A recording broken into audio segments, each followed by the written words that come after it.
This is Contemporary Interracial Relationships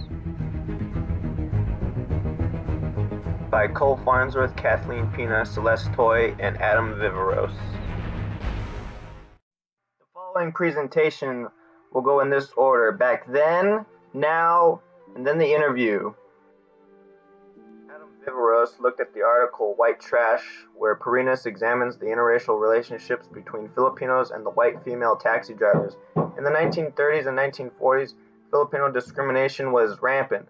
The Filipino Repatriation Act of 1935 provided a one-way trip back for the Filipinos, leaving any family they had in the States. The Tydings-McDuffie Act of 34 limited the Filipinos that were able to enter the United States to 50 persons a year.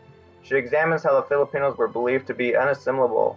Perinas also examines how the Filipinos would congregate in these taxi dance halls and converse with white women. These ladies would be considered white trash because of their affiliation with the Filipinos.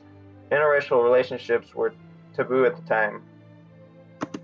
Celeste Toy looked at Brenda Gamble's study Changing Racial Boundaries, which looked at contemporary interracial dating into different reasons why they do and do not date within their culture. That she found that Asians oftentimes date within their community because they felt like they would be better understood, more likely to enjoy the same foods, customs, and have more in common compared to another race, and increase their chances of acceptance. Gamble looks into the theory of us and them within the Filipino-American community. One case Gamble examined resulted in an interviewee stating that she felt Asians and whites were superior to African Americans and Latinos.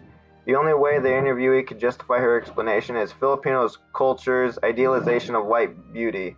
Another couple that Gamble interviewed explained how their interracial relationship, African American and Filipino American, would endure physical and verbal abuse. Kathleen Pina looked at an article about intermarriage by Juan Chen. In the past, it was a common belief that one of the main reasons that an Asian or Asian American woman would marry outside their race would be to obtain a higher social status. But recent studies found that these women who have an interracial relationship did not move up social classes or jump social standings in the community. It shows that the gain for these women for what they have to go through must have to do with compatibility. Today, all interracial couples have to face the fact there are many stereotypes that have been built up over the years. Among those stereotypes, there are a great many that apply to Asian and Asian American women.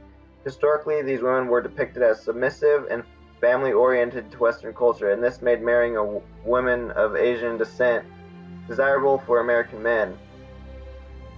According to researchers, between the years of 1960 and 2000, the number of interracial couples have increased tenfold in Asian American communities.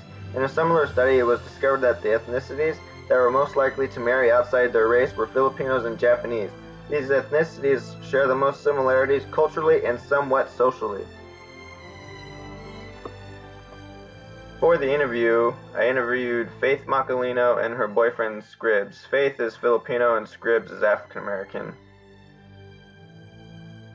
Interview excerpt number 1.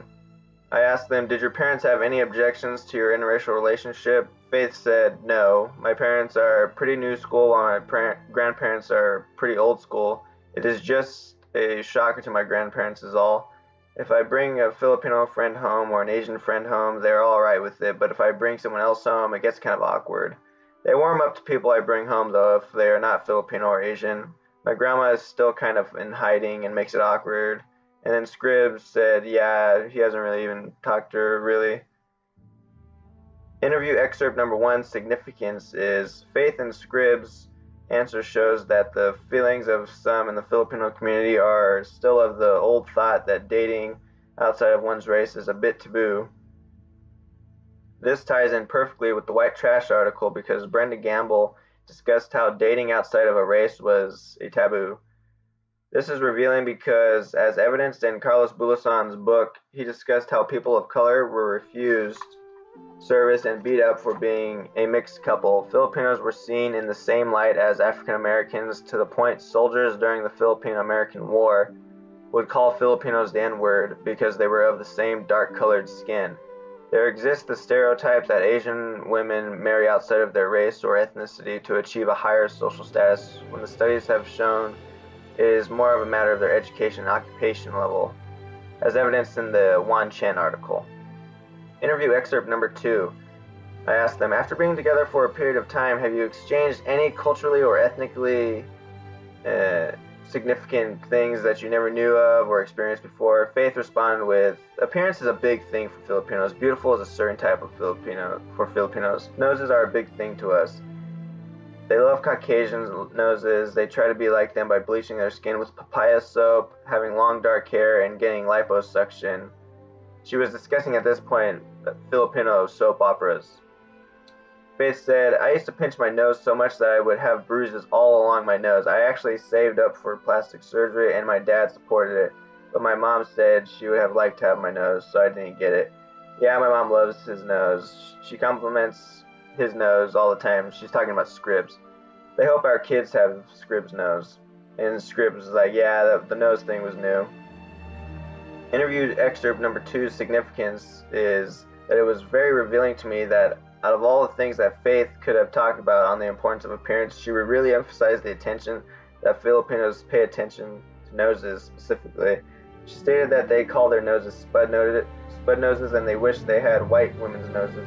Her grandmother actually got plastic surgery on her nose in the Philippines. This connects back to what Gamble said about how Filipinos idealize white beauty and their superiority because of it.